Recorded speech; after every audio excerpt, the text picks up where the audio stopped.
السلام علیکم ورحمۃ اللہ وبرکاتہ۔ بسم اللہ الرحمن الرحیم۔ اللہم صلی علی محمد عبدک و رسولک و صلی علی المؤمنین والمؤمنات والمسلمین والمسلمات۔ اپنے نام کے آگے لفظ سید لگانا۔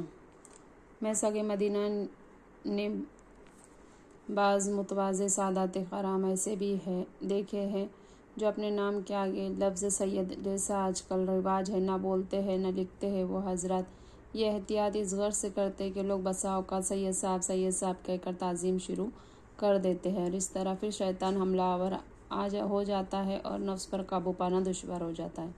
نیز اس طرح لوگوں کا تعظیم اور ادب میں مبالغہ نفس امارہ کو سرکش اور ڈھیٹ بنا دیتا ہے۔ یہاں کسی کو یہ غلط فہمی نہ ہونے پائے کہ شاید سادات کرام کا ادب کرنا کوئی گناہ کا کام ہے۔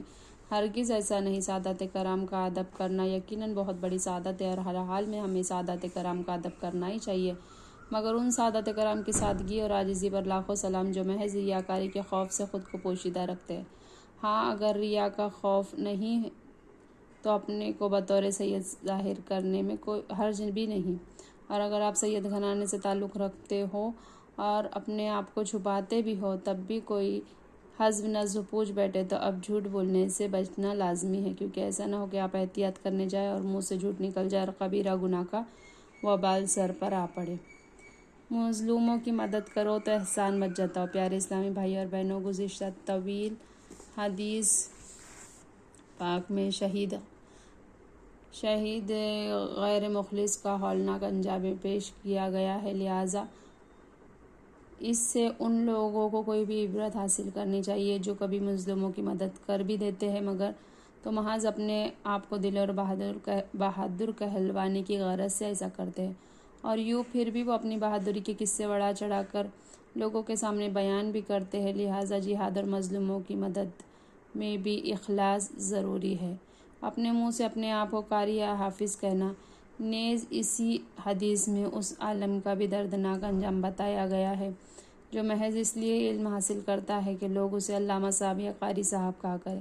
یہاں معاملہ واقعی بے حد نازک ہے۔ آج بدقسمت سے بات عام ہو چکی ہے، اور عام طور پر لوگوں کی یہ خواہش پائی جاتی ہے کہ لوگ میری عزت کیا کرے، مجھے قاری صاحب یا حافظ صاحب کہہ کر پکارا کرے، بلکہ ستم بالائے ستم تو یہ ہے کہ ابھی درجہ حفظ عقیدت میں داخلہ ہی لیا ہے کہ اپنے ہی قلم سے، اپنے ہی ہاتھوں سے اور اپنے آپ کو قاری یا حافظ بھی لکھنا شروع کر دیا جاتا ہے۔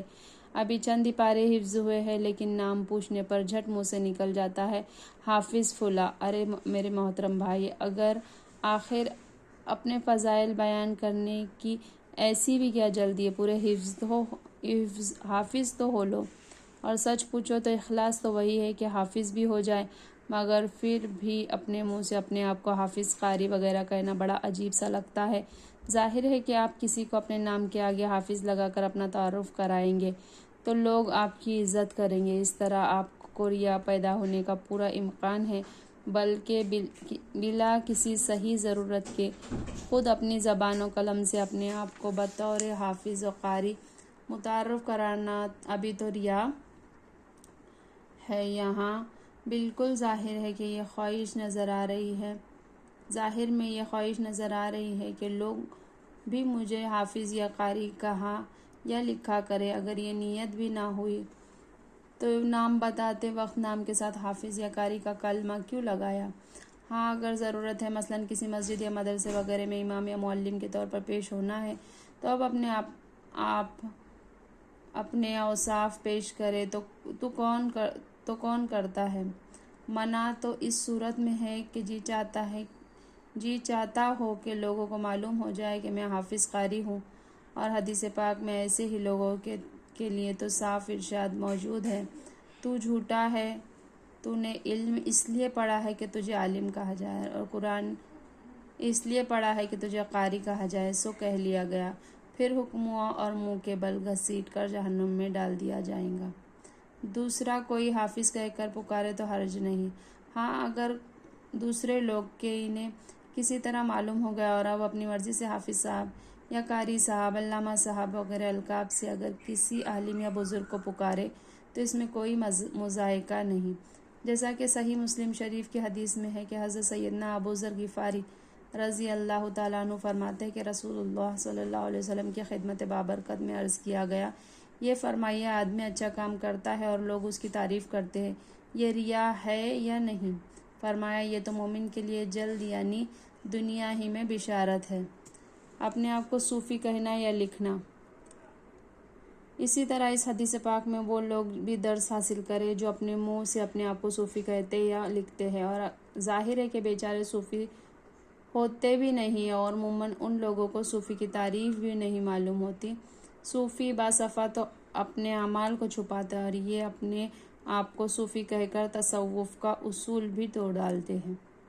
تصوف کی تعریف۔ پیارے اسلامی بھائیوں اور بہنوں، اپنے آپ کو صوفی کہلوانا نہایت آسان ہے اور تصوف کو اپنانا نہایت مشکل امر ہے۔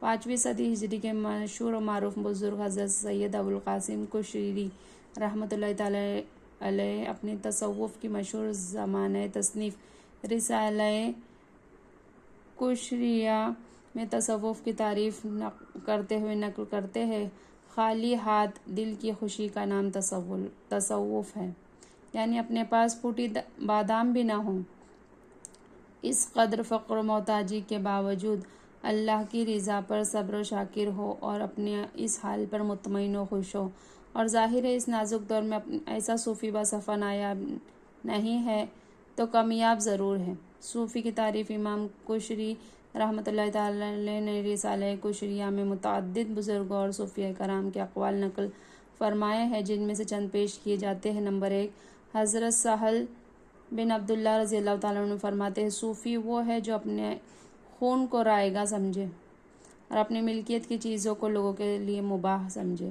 یعنی کوئی مال لے لے خواہ جان ہی لے لے، مگر اصل صوفی تو وہی ہے جو سب کی پیشگی معاف کر چکا ہے۔ نمبر 2، حضرت نوری رحمۃ اللہ تعالیٰ علیہ فرماتے ہیں، صوفی کی تعریف یہ ہے کہ اسے محتاجی کے وقت سکون ہو اور اگر کچھ پاس ہو تو ایثار کر دے۔ مطلب یہ کہ صوفی تو وہ ہوتا ہے جو فقر و فاقہ میں بھی خوش رہتا ہے، مال سے محبت کرتا ہی نہیں۔ نمبر 3، حضرت جنید بغدادی رحمۃ اللہ تعالیٰ علیہ نے فرمایا، جب تم کسی کو صوفی دیکھو تو وہ اپنے ظاہر کو درست کرنے میں بڑا اہتمام کرتا ہے تو سمجھ لو کہ اس کا باطن خراب ہے۔ مطلب یہ کہ رنگ برنگے کپڑے پہننے کا نام تصوف نہیں بلکہ سادگی ہونی چاہیے۔ نیز فرماتے ہیں، تصوف حضور قلب سے ذکر کرنے اور سن کر وجد میں آنے اور اتباع سنت کرتے ہوئے عمل کرنے کا نام ہے۔ پیارے پیارے اسلامی بھائیوں اور بہنوں، عین ممکن ہے کہ میری یہ تحریر پڑھ کر یا سن کر کوئی صوفی صاحب نظر ہو جائے، کیونکہ جو برسوں سے اپنے آپ کو صوفی لکھتے چلے آئے ہوئے، ضروری نہیں کہ آسانی سے ان کا نفس مان جائے، ہو سکتا ہے انہیں غصہ بھی آ جائے، اور ظاہر ہے کہ ایسے مواقع پر شیطان طرح طرح کے ہیلے بہانے اور منطقی دلائل بھی سمجھا ہی دیتا ہے، اور ممکن ہے کہ صوفی صاحب اس طرح اپنی روش پر قائم ہی رہے۔ بہرحال مقدر کی بات ہے، میں تو صفائے قلب اور اصلاح حال کے نسخہ جات تجویز کی ہے اور محض اللہ کی رضا کے لیے ایسا کیا ہے، اور اپنے اسلامی بھائیوں کی بھلائی کے لیے یہ باتیں تحریر کی ہے۔ میری بات مانیے، انشاءاللہ بے حد نفع ہوں گا۔ رضا جو دل کو بنانا تھا جلوہ گاہ حبیب، تو پیارے قیدی خود سے رہیدہ ہونا تھا۔ مٹا دے اپنی ہستی کو اگر کچھ مرتبہ چاہے، کہ ورنہ دانہ خاک میں مل کر گلے گلزار ہوتا ہے۔ تو اے اللہ عزوجل کی رضا کے طلبگار پیارے اسلامی بھائیوں، اگر آپ میں سے کسی بھائی کی اب تک اپنے آپ کو صوفی لکھنے کہنے کی عادت تھی اور اس کا علم نہیں تھا تو اب برائے کرم ترک فرما دے، یہ آپ ہی کے حق میں بہتر ہے۔ کوئی دوسرا صوفی صاحب کہے یا تو حرج نہیں، ہاں اگر لوگ آپ کو صوفی کہتے ہیں تو اس پر کوئی الزام نہیں۔ پھر لوگوں کے تعریفی القاب و کلمات پر بھی اللہ عزوجل کی بے نیازی سے لرزتے رہیے کہ کہیں شیطان ریاکاری میں مبتلا نہ کر دے، اور لوگوں کو ہر کسی کو حاجی صاحب، صوفی صاحب، حضرت صاحب وغیرہ کہتے ہی رہتے ہیں۔ پھر صوفی صاحب اور حضرت صاحب کی بسا اوقات وہ گت بناتے ہیں کہ پناہ خدا۔ بہرحال اللہ ہمیں اپنے منہ میاں مٹو بننے سے بچائے اور ہم سب کو صوفی باصفا بنائے، آمین۔ بجا نمود و نمائش سے بچنے کی توفیق عطا فرمائے، آمین، بجاہ النبی الامین صلی اللہ تعالی علیہ وسلم۔ وہ جو خوش قسمت یہ حقیقت میں صوفی ہوتے ہیں وہ اپنے آپ کو کس قدر دنیا کی نگاہ سے چھپاتے ہیں، اور اس کی ایک ایمان افروز حقائق قوت القلوب سے پیش کی جاتی ہے۔ قوت القلوب تصوف کے اولین کتب میں سے ہے۔ اس کے مصنف حضرت سیدنا شیخ عبدالطالب محمد حارثی المکی رحمۃ اللہ تعالیٰ علیہ 4 صدی کے زبردست صوفی بزرگ گزرے ہیں۔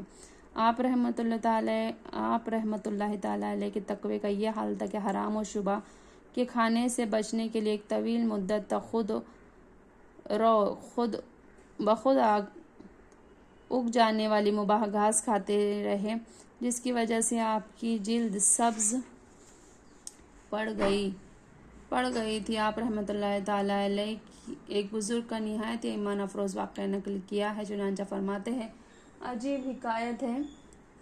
ایک بزرگ رحمۃ اللہ تعالیٰ علیہ بتاتے ہیں کہ مجھے حضرت خضر علیہ السلام سے ملاقات کا شوق تھا۔ میں نے اللہ تعالیٰ سے دعا کی ان سے ملاقات ہو جائے تاکہ وہ مجھے کچھ علم کی باتیں سکھائے جو میرے لیے ضروری ہے۔ فرمایا، میں نے حضرت خضر علیہ السلام کو دیکھا تو میرے دل میں خیال آیا کہ انہیں یہ درخواست کروں۔ چنانچہ میں نے عرض کیا، اے ابو عباس علیہ السلام، مجھے یہ دعا سکھائیے کہ جب میں وہ دعا کروں تو مخلوق کے دلوں سے اوجھل ہو جاؤ اور مخلوق میں میری کچھ بھی قدر و قیمت نہ ہو، مجھے کوئی آدمی بھی نیکی اور دیانت کے ساتھ نہ پہچانے، یعنی گمنامی کی حالت سے رہوں گا اور لوگ مجھے بطور نیک شخص اور بحیثیت بزرگ نہ پہچانے۔ میری درخواست پر حضرت خضر علیہ السلام نے یہ دعا بتلائی، اللہم ازبل علی خفیف سترک وحط علی سرادی قاتی حجوبک واجعلنی فی مقنون